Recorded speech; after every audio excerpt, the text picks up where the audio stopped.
तो दोस्तों आपका स्वागत है अपने एग्जाम बूस्टर चैनल पर। जैसा कि आप सब लोग जानते हैं कि हम सब लोग बिहार में जो शिक्षक भर्ती चल रही है उसकी हम सब लोग करंट अफेयर और जीके जिसकी तैयारी करवा रहे हैं। ठीक है, तो उसी को ध्यान में रखते हुए आज हमको स्टैटिक्स जीके के पॉइंट लेके आए हैं, जो कि ये पॉइंट्स कहीं ना कहीं आपको 2 या 4 नंबर आसानी से दिला सकते हैं।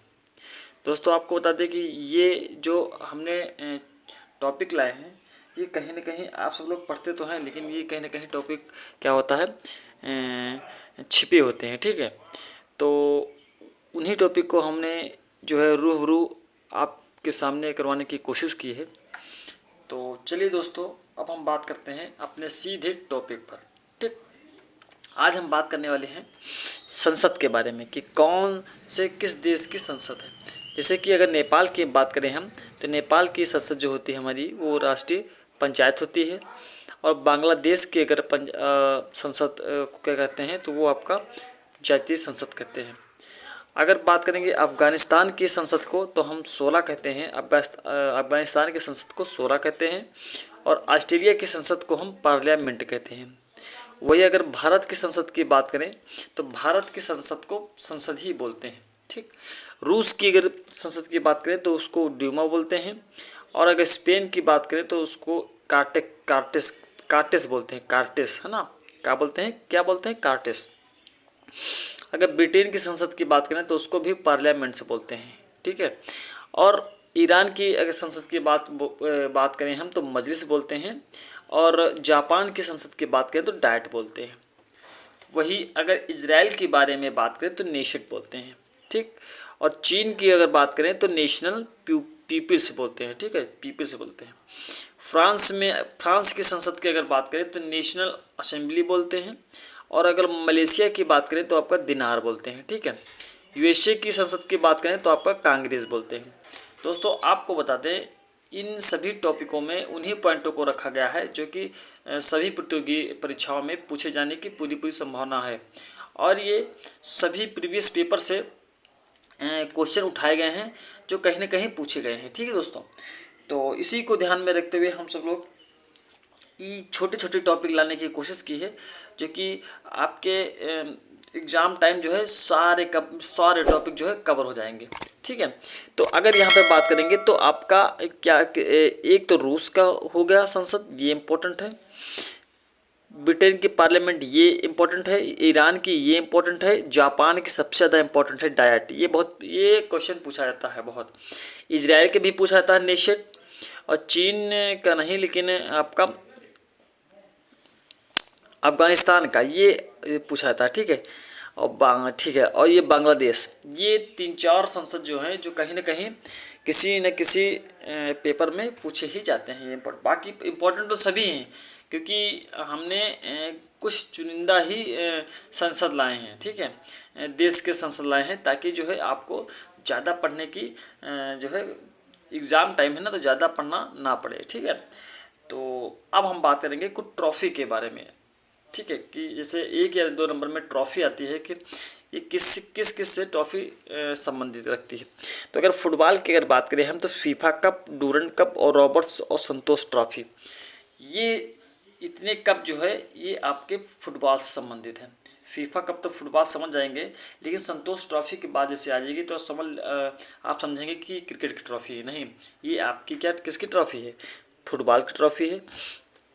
गोल्ड कप जो होता है ये भी आपकी फुटबॉल की ट्रॉफ़ी है। अगर यूरोप कप और एशिया कप की अगर बात करें तो ये भी आप समझेंगे कि ट्रॉफ़ी जो है ये फुटबॉल की है। ठीक है, फेडरेशन कप ये फुटबॉल से संबंधित रखता है दोस्तों। ठीक है, तो कहीं ना कहीं अगर फुटबॉल और इसकी अगर बात कर लेंगे तो ये आपका सही रहेगा। तो दोस्तों हम अगर यहाँ पे ट्रॉफी फुटबॉल की बात करें तो इसमें आपको बता दें कि फुटबॉल, क्रिकेट और हॉकी, ये तीनों में अगर बता दें कि इसमें खिलाड़ियों की संख्या कितनी होती है तो 11 होती है। ठीक है, फुटबॉल हो गया, आपका हॉकी हो गया और आपका क्रिकेट हो गया।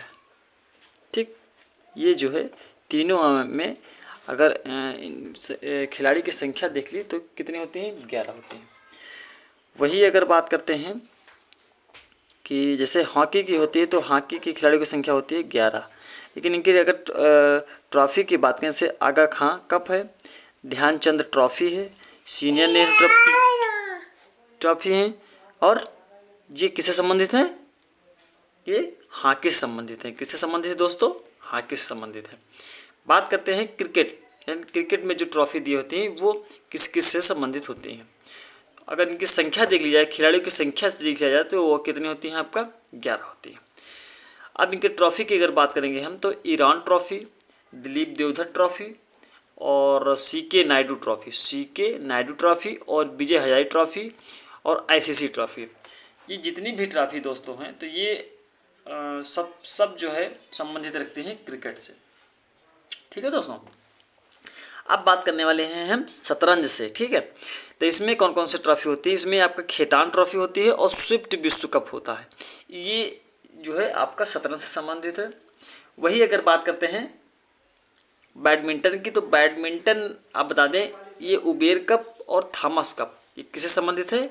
तो बैडमिंटन से संबंधित है। टेनिस कप की अगर बात करेंगे हम तो डेविस कप, विंबलडन ट्रॉफी और ओपन फ्रेंच। दोस्तों आपको बता दें जल्द में हाल ही में हुआ है आपका विंबलडन ट्रॉफी। विंबलडन की अगर बात करें तो सबसे पुराना ये जो है आपका ट्रॉफी विंबलडन। ठीक है, फ्रेंच और ऑस्ट्रेलिया और विंबलडन में से जो है विंबलडन जो है सबसे पुराना है। ठीक है, ट्रॉफी है। और ओपन फ्रेंच तो ये जो है आपका टेनिस से संबंधित है। दोस्तों चलिए अब बात करते हैं कुछ यहाँ पे आपने जो खेल से संबंधित ट्रॉफियाँ हैं वो आप समझ गए। ठीक है, इम्पोर्टेंट वाले जो है आपने पढ़ लिया। अब चलते हैं बात करते हैं कुछ इन्हीं से संबंधित यानी खिलाड़ियों के बारे में, ताकि आपका ये जो चैप्टर है यानी इससे जो आपका मतलब ट्रॉफी से संबंधित चैप्टर है वो ख़त्म ही हो जाए। ठीक है, आपका बेसबॉल की अगर बात करेंगे, किससे बात करेंगे? बेसबॉल की अगर बात करेंगे, बेसबॉल के, तो इसमें खिलाड़ियों की संख्या कितनी होती है? इसमें दोस्तों खिलाड़ियों की संख्या 9 होती है। वही बात करेंगे फुटबॉल की तो हमने बता ही दिया। रग्बी फुटबॉल की अगर बात करेंगे, रग्बी फुटबॉल की, फुटबॉल इसमें 2 होते हैं। एक फुटबॉल में 11 खिलाड़ी होते हैं जो फुटबॉल से पूछे। अगर कहीं पर रग्बी फुटबॉल पूछ लिया गया कि रग्बी फुटबॉल में कितनी होती हैं तो वहाँ पे आपके खिलाड़ियों की संख्या होती है 15। ठीक है, अगर पोलो की बात करते हैं, पोलो की अगर बात करते हैं तो वहाँ पे खिलाड़ियों की संख्या कितनी होती है? 4 होती है दोस्तों। वाटर पोलो की अगर बात करेंगे हम, वाटर पोलो की बात करेंगे तो वहाँ पे जो है संख्या होती है दोस्तों 7 होती है। अगर खो खो के बारे में अगर बात करेंगे, जो अधिकतर लड़कियां खेलती हैं तो उसमें खिलाड़ियों की संख्या 9 होती है। अगर कबड्डी की बात करें दोस्तों तो उसमें जो है खिलाड़ियों की संख्या कितनी होती है? 7 होती हैं। अब बात करते हैं कुछ नेटबॉल के बारे में। जैसे नेटबॉल की उसमें खिलाड़ियों की संख्या कितनी होती है? तो उसमें आपके नेटबॉल में होती है आपकी 7 खिलाड़ी होते हैं। कितने 7 खिलाड़ी होते हैं? 7 खिलाड़ी होते हैं। वॉलीबॉल की अगर हम बात करेंगे, वॉलीबॉल के अगर खिलाड़ियों की संख्या बात करेंगे हम तो वो आपके 6 होते हैं। ठीक है दोस्तों, अब हम बात करेंगे कि टेबल टेनिस और टेनिस में देखो एक तो होगा टेनिस आपका होगा, हमने जो अभी बताया है, और एक होगा टेबल टेनिस। ठीक है, टेबल टेनिस, इन दोनों में जो है आपको बता दें कि 1 या 2 खिलाड़ी होते हैं। ठीक है, 1 या 2 खिलाड़ी होते हैं। बास्केटबॉल की अगर बात करेंगे हम, बास्केटबॉल की अगर बात करेंगे हम तो इसमें जो है खिलाड़ियों की संख्या होती है 5। अगर जिम्नास्टिक अगर बात करेंगे, जिम्नास्टिक के अगर खेल के बारे में बात करेंगे तो इसमें संख्या होती है 8। दोस्तों हमने जो है आपको बता दें कि यहाँ पर आपको ट्रॉफी महत्वपूर्ण जो ट्रॉफियाँ थी, ठीक है, वो किससे संबंधित हैं? यानी फुटबॉल से, हॉकी से, क्रिकेट से, शतरंज से, बैडमिंटन, टेनिस से, तो वो हमने बता दिया। और यहाँ पे हमको लगा कि आपको हम यहाँ जो है जो इसमें संख्या होती है खिलाड़ियों की उनसे रूबरू करवा दें, तो वो हमने आपको बताया। ठीक है दोस्तों, आपको 2 चैप्टर क्लियर हुए। एक तो संसद चैप्टर क्लियर हो गया और एक आप ट्रॉफी हो गई। ठीक है, तो अब हम बात करने वाले हैं कुछ वर्षा पर निर्भर खेती। ठीक है, वर्षा पर निर्भर खेती जो कि कहीं ना कहीं जो है 1 नंबर में पूछी जाती है स्टैटिक जीके में। अगर हम बात करेंगे कि मिश्रित खेती में क्या क्या आता है, तो मिश्रित खेती में आपको बता दें, एक तो कृषि भी आता है और पशुपालन, ये दोनों जो है ये किस में आते हैं, मिश्रित खेती में। ये क्वेश्चन बहुत ही इंपॉर्टेंट है दोस्तों, चाहे वो आपका ये शिक्षक भर्ती हो, चाहे अदर एग्ज़ाम हो, कॉम्पिटिटिव एग्ज़ाम हो, वनडे एग्ज़ाम हो, कोई भी, तो उसमें जो मिश्रित खेती आती है, क्योंकि ये क्वेश्चन बहुत कन्फ्यूजन रखता है, बहुत कन्फ्यूजन करता है, क्योंकि इसमें क्या होता है कि मिश्रित खेती, इसमें सब लोग समझ लेते हैं कि जैसे मिश्रण करके फसल बोते हैं ना, तो वो खेती समझ लेते हैं, लेकिन यहाँ पे कृषि के साथ साथ पशुपालन करना ही मिश्रित खेती कहलाती है। ठीक है, अब हम बात करेंगे कि एक वर्ष में 4 बार खेती जो है क्या कहते हैं, एक वर्ष में 4 बार खेती क्या कहते हैं, रिले खेती कहते हैं। ठीक है, जो एक वर्ष में 4 बार जो खेती की जाती है उसे हम कहते हैं रिले खेती। ठीक है, अब हम बात करेंगे फसल के साथ फल फूल सब्जी और चारा का उत्पादन, इसे बोलते हैं कृषि वानिकी। ठीक, अगर आप फसल के साथ साथ फल फूल सब्जी चारा का उत्पादन करते हैं तो उस खेती को हम कहते हैं आपका कृषि वानिकी खेती कहते हैं। बात करते हैं कि पर्वत ढालों पर की जाने वाली खेती, यानी पर्वतों के ढालों जो ढलान पर होती है उसमें जो की जाने वाली खेती उसे क्या कहते हैं दोस्तों, तो उसे कहते हैं आपको दोस्तों, एक तो पट्टीदार खेती हो गई, एक सीढ़ीनुमा खेती हो गई और एक समोच्च कृषि हो गई। दोस्तों अगर कहीं पर ये क्वेश्चन आ गया कि पर्वतों या ढालों पर जो है की गई खेती क्या कहलाती है, तो ऑप्शन में जो भी होगा, या तो सभी तो होंगे नहीं, बस केवल एक होगा, या तो पट्टीदार खेती होगा, या आपका सीढ़ीनुमा खेती होगा, या आपका सर्वोच्च कृषि होगा। तो उसमें से ये तीनों हैं, तो उसमें से एक आपको मिलेगा, तो वहाँ पे आपको लगा देना है। अब दोस्तों बात करते हैं कुछ रेखाएं के बारे में। रेखाएं कौन सी, मतलब क्या होती हैं कि जैसे कुछ रेखाओं पर खेती की जाती है, जैसे कि समान दाब वाली रेखाएं। ठीक है, जहाँ पर समान दाब वाली रेखाएं होते हैं उसे कहते हैं दोस्तों आइसोबार। क्या कहते हैं, आइसोबार। अच्छा, समवर्षा वाली रेखाएं तो उसे कहते हैं आपको आइसोहाइट। क्या कहते हैं दोस्तों, आइसोहाइट कहते हैं। ठीक है, समलवण वाली रेखाएं क्या कहते हैं, आइसोलाइन कहते हैं। दोस्तों आपको बता दें कि समान दाब वाली रेखाएं उसे हम कहते हैं आइसोबार, और समवर्षा वाली रेखाएं को कहते हैं आइसोहाइट। वही समलवण रेखा वाले को कहते हैं आइसोलाइन, और एक तापमान वाले स्थानों को जोड़ने वाली रेखाएं कहते हैं आइसोथर्म, जो कि ये क्या करते हैं, एक तापमान वाले स्थानों को जोड़ती है। अगर बराबर ऊंचाई वाले क्षेत्र को क्या कहते हैं, कंटूर लाइन। यानी अगर बराबर ऊंचाई वाले क्षेत्र पर आप जो लाइनें होती हैं, ठीक है, क्षेत्र में होती हैं, उसे हम कहते हैं कंटूर लाइन। दोस्तों अगर आपको ये वीडियो अच्छी लगे है तो प्लीज़ लाइक, सब्सक्राइब और सपोर्ट करना। ठीक है, अगर वीडियो आपको अच्छी लगी तो प्लीज़ लाइक करना, अगर वीडियो आपको अच्छी नहीं लगी तो आपको प्लीज़ जो है डिसलाइक कर देना, लेकिन अगर अच्छी लगे तो प्लीज़ लाइक करना। वहाँ पर हमने दोस्तों बात की है देशों की संसद की, तो हमको लगा कि आप लोगों को अगर संसद बताते हैं तो क्यों ना ही उसकी मुद्रा के बारे में बात कर लें। ठीक दोस्तों, हमने इसमें उन्हीं पॉइंटों को रखा है जो कहीं ना कहीं एग्जामों से बहुत ही महत्वपूर्ण जो है संबंध रखते हैं। ठीक, तो अब हम बात करेंगे, चलते हैं मुद्रा की ओर कि देश की कौन कौन सी मुद्रा, किन किन देशों की मुद्रा क्या कहलाती है। जैसे कि ईरान की मुद्रा, आप जो नई मुद्रा है ये बदल के हुई है, इसको कहते हैं टोमान। ठीक है, जो ईरान की नई मुद्रा है उसे कहते हैं टोमान, और जो जापान की मुद्रा है तो उसे कहते हैं आपका एन कहते हैं। क्या कहते हैं, एन। अच्छा, म्यांमार की मुद्रा को क्या कहते हैं, तो वहाँ पर कहते हैं आपको क्यात। क्या कहते हैं, क्यात। रूस की मुद्रा को क्या कहते हैं, रूबल। ठीक है दोस्तों, चीन की मुद्रा को क्या कहते हैं, आपका युआन कहते हैं या रेमिनबी कहते हैं। ठीक, चीन की मुद्रा को कहते हैं युआन या रेमिनबी। ब्राज़ील की मुद्रा को कहते हैं आपका रियाल कहते हैं। क्या कहते हैं, रियाल। वही अगर मलेशिया की मुद्रा को क्या कहते हैं, तो रिंगिट कहते हैं। क्या कहते हैं, रिंगिट। अच्छा, वेनेजुएला की मुद्रा क्या कहते हैं, तो वोल्बियर जो है ये आपकी वेनेजुएला की मुद्रा को कहते हैं। साउथ अफ्रीका की अगर बात करें तो रैंड कहते हैं। क्या कहते हैं, रैंड बोलते हैं। साउथ अफ्रीका की मुद्रा को रैंड बोलते हैं। बांग्लादेश की मुद्रा क्या कहते हैं, तो टका बोलते हैं। ठीक, सऊदी अरब की मुद्रा को कहते हैं दिनार कहते हैं, और भारत की और नेपाल की अगर बात करें, दोनों की ये मुद्रा जो है आपका रुपया है।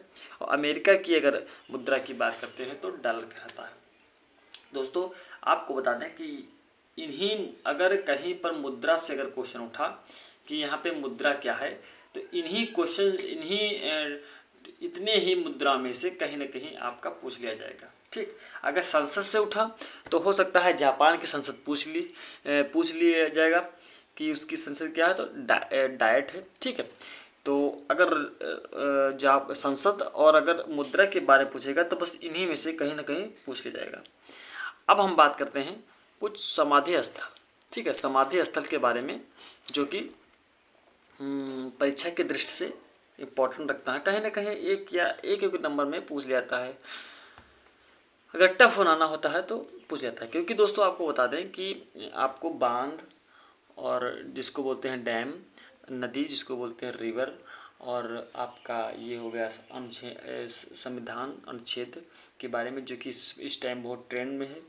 और आपको बता दें कि नहर हो गई और ये सब दुनिया, मतलब जो ये टॉपिक आपके सामने है, ठीक है, वो टॉपिक तो लोग याद कर लेते हैं, लेकिन जो ये टॉपिक हैं तो आपको फिर से बता दें कि ये टॉपिक कहीं ना कहीं आपको अगर याद रहता है तो पढ़ेंगे। ठीक है, अगर किसी अच्छी कोचिंग में पढ़ेंगे तो आपको तो ये सारी टॉपिक पढ़ाया जाएगा, लेकिन कहीं ना कहीं ये क्या होते हैं, ये टॉपिक छुपे होते हैं, क्योंकि ये टॉपिक कहीं ना कहीं इसमें है तो बहुत बड़ा, लेकिन अगर इम्पोर्टेंट की दृष्टि से देखा जाए तो बहुत ही कम समय में ज़्यादा टॉपिक कवर कर लेते हैं। ठीक है, यानी ज़्यादा नंबर गेन करने की कोशिश करते हैं।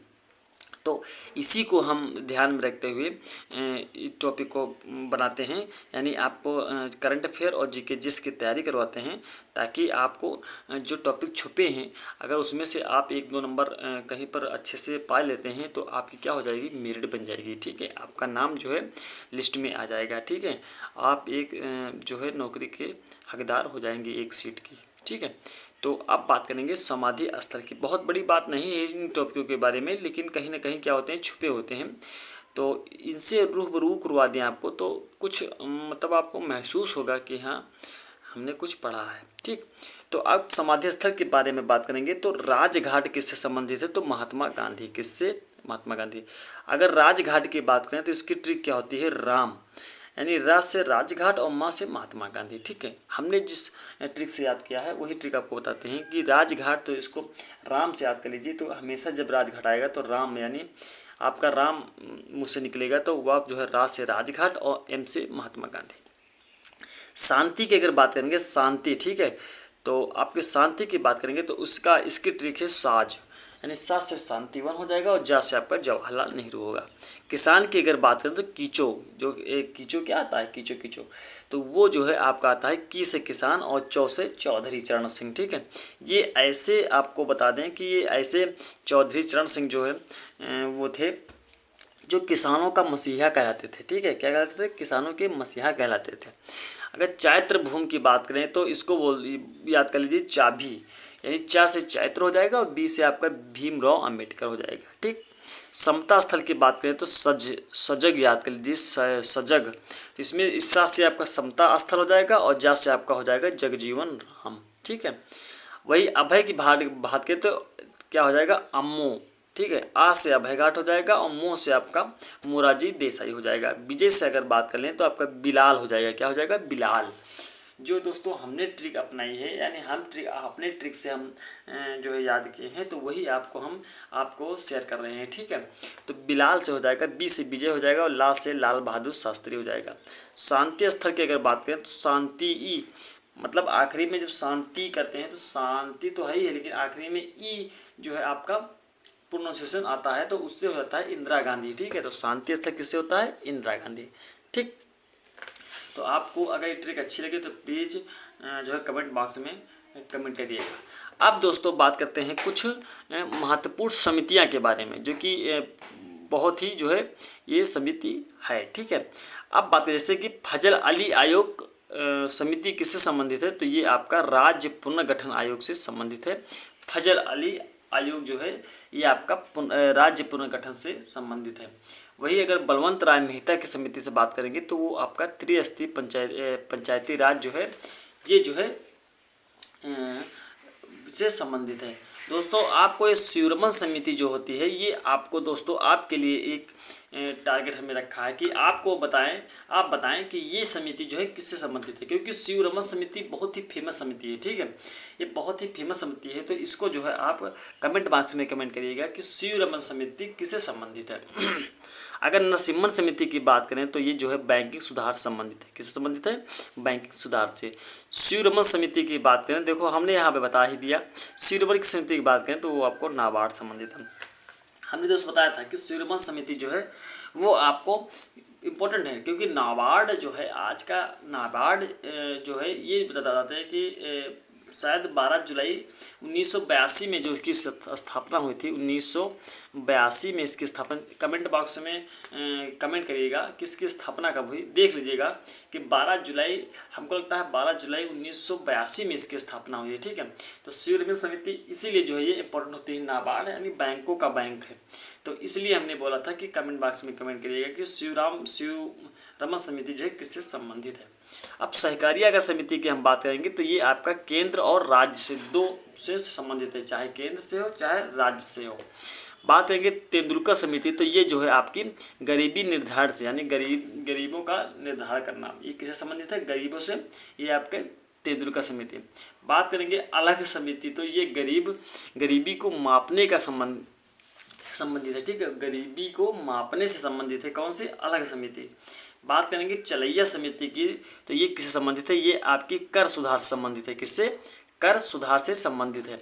माधव गाडगिल समिति की अगर बात करेंगे हम, तो ये आपका पश्चिमी घाट की बात करते हैं। अगर सबसे ज़्यादा अगर आपको बता दें कि जो आपका वो पाया है बायोडाइवर्सिटी, तो वो आपके जो है पश्चिमी घाट से ही पाया जाता है। ठीक, पश्चिमी घाट में ही मिलता है। ठीक है, उर्जित पटेल अगर समिति की बात करेंगे हम, तो मुद्रास्फीति, ये क्या होता है? मुद्रास्फीति, इसमें जो है जो 4 से 6% बढ़ने की जो वो है मुद्रा समिति, जो 5 से 6% बढ़ने की उम्मीद है, तो उसको जो क्या करें, सीमित करने का काम करती है। यानी इसको सीमित करना। ठीक है, उस रेट को सीमित करना, फिक्स करना, यानी 4 से जो बढ़ के 6 पहुँच गई है तो उसको क्या करना, बीच में जो है सीमित करना। ठीक है, बात करेंगे कि भारत कुछ सिंचाई क्षेत्र हैं, जैसे कि भारत में सबसे ज़्यादा नलकूप क्षेत्र कहाँ पर है? तो यूपी में है। कहाँ पर? यूपी में। आपको बता दें कि भारत में सबसे ज़्यादा नलकूप क्षेत्र से भी सिंचाई की जाती है और आपका नहर से भी सबसे ज़्यादा सिंचाई की जाती है। किससे? नहर से भी सिंचाई सबसे ज़्यादा की जाती है।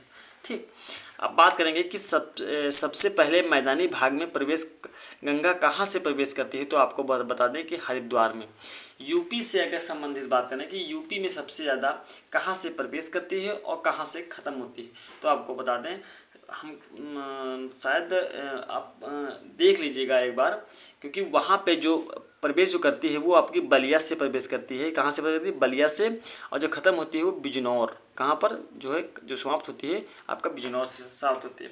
तो यहाँ पे ये पॉइंट जो है देख लीजिएगा, सर्च कर लीजिएगा कि जो यूपी में है तो वो गंगा आपका बलिया से स्टार्ट होती है और बिजनौर में जो है ख़त्म होती है। अगर पूछेगा क्वेश्चन में कि सबसे पहले मैदानी भाग में कहाँ पर प्रवेश करती है, तो वो आपका राइट आंसर होगा आपका हरिद्वार। ठीक है, हरिद्वार में जो है प्रवेश करेगी। ठीक, अब बात करते हैं कि गंगा नदी पर बसे शहर, मतलब गंगा नदी पे कौन कौन शहर बसे होते हैं। ठीक, तो वहाँ पे बसे होते हैं, तो यहाँ पे एक आपका हरिद्वार जो कि गंगा पर बसा है, कानपुर जो कि गंगा किनारे बसा है, इलाहाबाद कहीं पे बसा है, कोलकाता की बात करेंगे, अगर पटना की बात करेंगे, और वाराणसी की बात करेंगे, और भागलपुर। ये इतने शहर हैं जो कि आपकी गंगा के किनारे बसे हैं, जिसमें आपका एक एग्जाम में पूछाता है कानपुर, इलाहाबाद, और कहीं कहीं कभी कभी पूछ जाता है वाराणसी और हरिद्वार, ये पूछ लेते हैं। अच्छा, यमुना नदी के किनारे कहने कौन सा बसा है? यमुना नदी की, यहाँ पे देख लीजिएगा, यमुना नदी के किनारे कौन सा शहर बसे हैं यमुना नदी के किनारे? तो ठीक है, क्या आदमी, क्या है? आदमी, यानी आ से आपका आगरा हो गया, आगरा हो गया, दा से आपका दिल्ली हो गया, दिल्ली हो गया। ठीक है, और माँ से आपका क्या होगा? मुंबई हो गया। दोस्तों एक आपका वो कमेंट वो सर्च कर लीजिएगा कि यमुना नदी के किनारे ये 3 शहर हैं कि नहीं, क्योंकि हमने एक वही पढ़ा था, तो हमने एक ट्रिक बनाया था कि आदमी। ठीक है, तो आदमी से आपको क्या याद हुआ? आगरा, दिल्ली और मुंबई। ठीक, ये जो है 3 शहर जो है यमुना नदी के किनारे बसे हैं। दोस्तों अब हम बात करने वाले हैं कुछ प्रमुख नहरों के बारे में, ठीक है, जिससे जो है कहीं ना कहीं 1 या 2 नंबर में पूछे ही जाते हैं। अगर ये जो विश्व की नहरें जो है ये किस में आता है, ये आपका आता है ईवीएस में। कहाँ पर आता है, ईवीएस में। तो ये कहीं ना कहीं पूछने योग्य हो जाती है। हमने सिंचाई के क्षेत्र के बारे में बात किया, तो हमने सोचा कि जो है क्यों ना ही नहर के बारे में थोड़ा सा बात कर लिया जाए कि कहाँ कहाँ पर कौन कौन सी नहर मिलती है और किसको जोड़ती है, ठीक। तो अब सू नहर की अगर हम बात करेंगे तो यूएसए से यूएसए, तो पहली बात यूएसए में पड़ता है। फिर उसके बाद सुपीरियर झील को आपका ह्यूरन झील से जोड़ती है। यानी सुपीरियर झील जो है वो आपको ह्यूरन झील से जोड़ती है, ठीक। सू नहर। बात करते हैं स्वेज नहर, तो ये आपका मिस्र में है और किस किस को जोड़ती है, तो लाल सागर को भूमध्य सागर से जोड़ने का काम करती है। जो स्वेज नहर है वो लाल सागर को भूमध्य सागर से जोड़ने का काम करती है। वही अगर पैनामा की अगर बात करते हैं तो पैनामा नहर जो है ये आपका कैरिबियन सागर एवं प्रशांत महासागर को जोड़ती है। किस किस को जोड़ती है, कैरिबियन सागर और प्रशांत महासागर को जोड़ती है। कील नहर की अगर बात करते हैं हम, तो ये जो है उत्तरी सागर को बाल्टिक सागर के बीच जोड़ती है। बीच में है, चाहे बोल दीजिए बीच में है या जोड़ती है, ठीक है। कील नहर जो है ये उत्तरी सागर को बाल्टिक सागर के बीच जो है जोड़ती है। मैनचेस्टर नहर की बात करें अगर हम, तो मैनचेस्टर जो है ये आपका मैनचेस्टर और लिवरपूल के बीच जो है ये है। गोटा नहर की अगर बात कर लें तो स्टॉकहोम और गुटेनबर्ग के बीच जो है जोड़ता है। आपको बताते हैं गोटा नहर हमने यहाँ इम्पोर्टेंट नहीं है, लेकिन जो आपका स्टॉकहोम सम्मेलन और ये गुटेनबर्ग सम्मेलन जो पड़ता है उसी से संबंधित ये आपका जो है सम्मेलन था। तो उसी को हम याद करके जो है ये कुछ क्वेश्चन जो है इम्पोर्टेंट हमको लगा तो यहाँ पे रख दिया। दोस्तों अगर ये आपको वीडियो अच्छी लगे तो प्लीज़ लाइक, सपोर्ट और सब्सक्राइब करना। अगर आपको ये वीडियो अच्छी नहीं लगे तो प्लीज़ डिसलाइक कर देना। साफ हम कह रहे हैं कि डिसलाइक कर देना। वीडियो अगर अच्छी लगे तो लाइक करके जाना, अगर वीडियो अच्छी नहीं लगे तो डिसलाइक करके जाना, ठीक है। धन्यवाद।